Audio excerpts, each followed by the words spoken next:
Bonjour à tous et bienvenue chez Perreno Lorraine.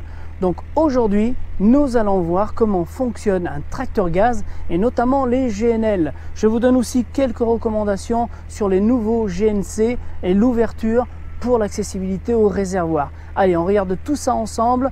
Prenez des notes. C'est parti. Alors tout d'abord, le véhicule GNC. Nous avons ici le manomètre qui va vous permettre de voir si vous avez le plein ou pas. Et lorsque vous effectuez le plein à la station, eh bien lorsqu'on est à 200 bars ici, ça voudra dire que le plein est terminé. Alors pour accéder à l'orifice de remplissage, il suffit d'introduire la clé, de tourner et de l'ouvrir. Alors attention, ici à l'intérieur, il y a un contacteur. Si toutefois vous oubliez votre cabochon ici sur la passerelle, eh bien vous ne pourrez pas redémarrer avec le véhicule. Si éventuellement vous êtes descendu de votre véhicule sans couper le moteur, eh bien dès que vous enlevez ici le cabochon, le moteur s'arrête tout seul. C'est une sécurité pour être sûr de ne jamais oublier de couper le moteur au moment de faire le plein et de ne pas repartir sans avoir remis ce cabochon. Sur le véhicule GNC, on va retrouver ici 4 bouteilles de chaque côté. Vous avez ici sur les côtés les robinets jaunes qu'il faudra s'assurer qu'ils soient bien ouverts. De toute façon, pour rouler, ils devront toujours être ouverts. Sinon, si vous les fermez, eh bien, le gaz ne pourra plus être acheminé au moteur. Voilà les consignes particulières sur ce véhicule. Elles sont relativement simples. Il s'agit ici de 460 chevaux.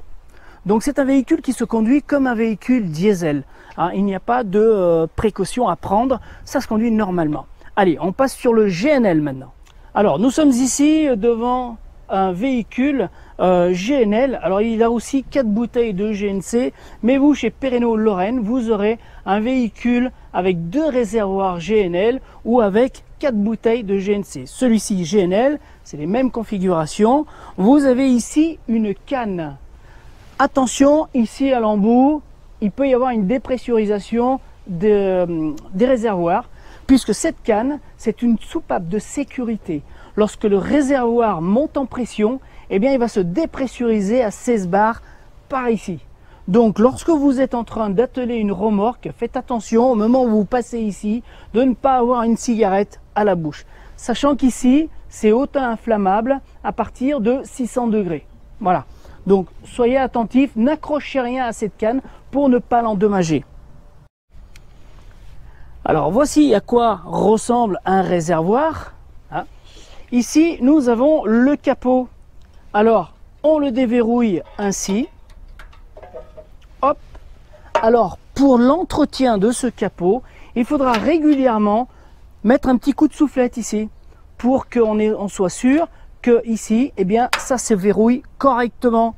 S'il y a de la crasse qui vient se mettre là, vous risquez de ne pas le verrouiller correctement. Il faut savoir que ce capot, lorsqu'il est ouvert, eh bien, votre véhicule ne démarrera pas.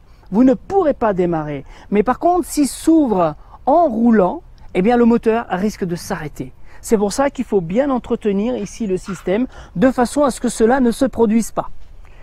Vous avez ici l'embout pour les vents, pour la dépressurisation. Et ici, vous avez l'orifice de remplissage. C'est par ici. Donc, suivez les instructions qu'il y aura à la station pour savoir dans quel ordre il faut les brancher et à quel moment les brancher. Nous avons là sur le côté une vanne rouge et ici plus loin une vanne grise. Il faut savoir que lorsque vous avez 2 réservoirs GNL, eh bien vous avez la même chose sur l'autre réservoir. Il n'y a qu'un seul embout de remplissage, puisque les 2 réservoirs communiquent.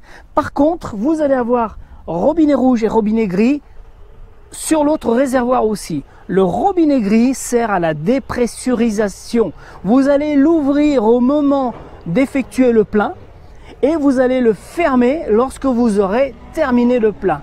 Le robinet rouge, lui, doit toujours rester ouvert. très important. Si vous le fermez, eh bien il n'y aura plus de gaz qui sera acheminé vers le réservoir.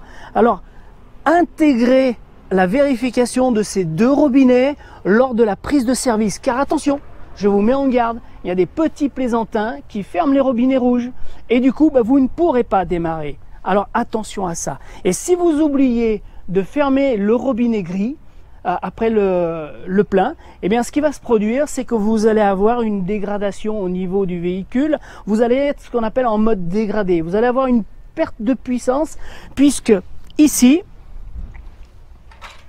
alors sur ce réservoir, on peut voir que le réservoir ici est complètement vide. Par contre, là-bas, on a 4 bouteilles d'air comprimé qui, elles, sont pleines. Mais le réservoir ici, l'aiguille, doit toujours être aux alentours entre 9 et 10 bars. Bon, c'est pas grave si ça monte au-dessus, sachant que on a une canne de dépressurisation qui va dépressuriser lorsqu'il arrive à 16 bars. Mais le fonctionnement normal, on doit être entre 9, 10, voire jusqu'à 12 bars. Si on est en dessous, avec des réservoirs uniquement en GNL, eh bien, c'est ce qui va se produire si vous oubliez de fermer la vanne grise. Eh bien, il n'y aura pas assez de pression dans le réservoir pour être acheminé au moteur. Donc, soyez vigilants là-dessus, puisque ça peut engendrer des pannes totalement inutiles. Voilà. Donc, ici, eh bien, nous avons notre capot où on va brancher la prise de terre. Voilà. Alors, c'est un 330 chevaux. Pour les 400 chevaux et 600 chevaux, 460 chevaux, vous avez une installation ici pour mettre la prise de terre. Inutile de la mettre ici, la prise de terre, puisqu'on a ici des caoutchoucs, donc ça sert à rien. Inutile non plus d'aller le mettre ici sur le châssis, ça ne sert à rien. La prise de terre est là uniquement pour isoler le réservoir en cas de problème électrique du véhicule. Ça va venir protéger votre réservoir. Voilà, je vous ai donné l'essentiel des recommandations pour le GNL et le GNC. Maintenant, on va aller voir comment effectuer un plein. Allez, c'est parti.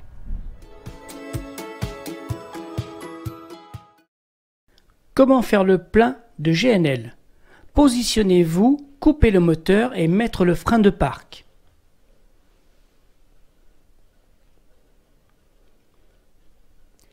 Équipez-vous d'un écran facial, de gants cryogéniques, chaussures de sécurité et vêtements recouvrant les parties du corps.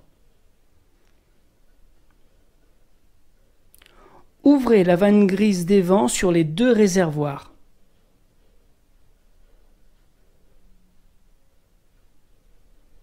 Ouvrez le capot de votre réservoir GNL.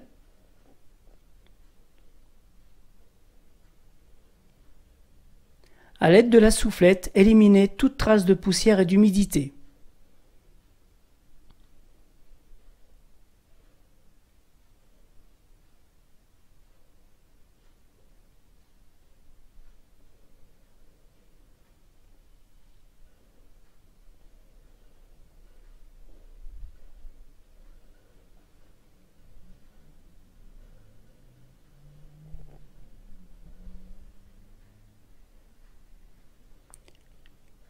Munissez-vous de la prise de terre et branchez-la sur votre véhicule.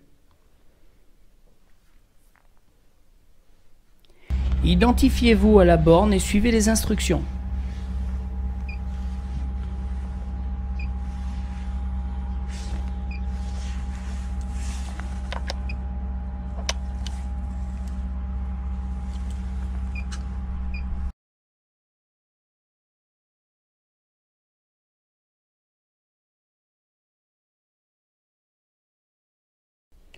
Prenez le flexible des vents, enlevez poussière et humidité.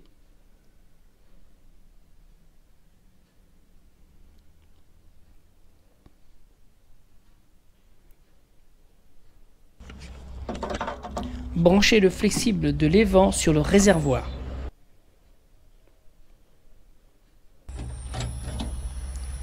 Prenez maintenant le pistolet de remplissage. À l'aide de la soufflette, enlevez poussière et humidité.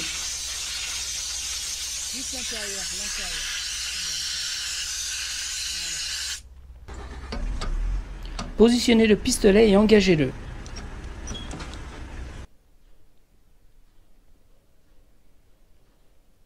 Appuyez sur le bouton vert et relâchez-le. Un message sur l'écran bleu vous indique « Attente avancement ». La dépressurisation se fait automatiquement. Un message « Cooling » indique la mise en froid du système.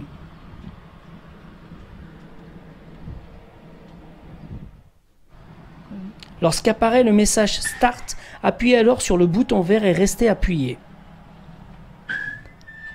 Un compte à rebours apparaît sous forme de 0.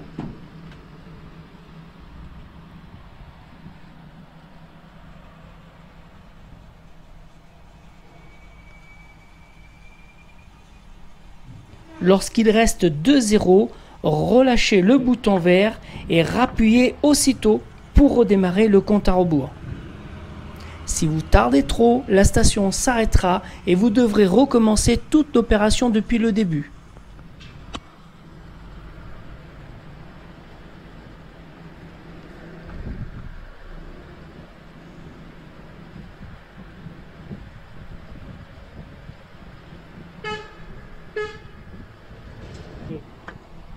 Relâchez et rappuyez autant de fois qu'il est nécessaire jusqu'à la fin du plein.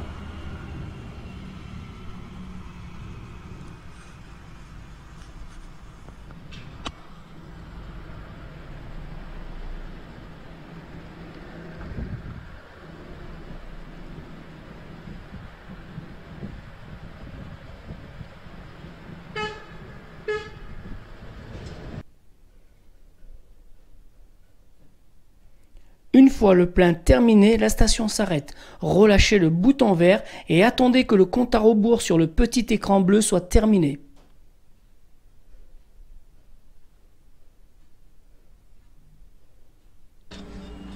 Retirez le pistolet du GNL et positionnez-le sur la distributrice.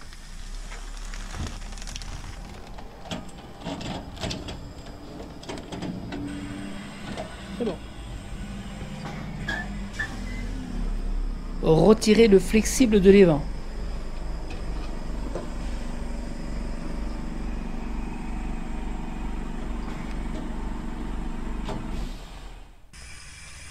Retirez la prise de terre. Repositionnez les cabochons sur les embouts. Fermez correctement le capot.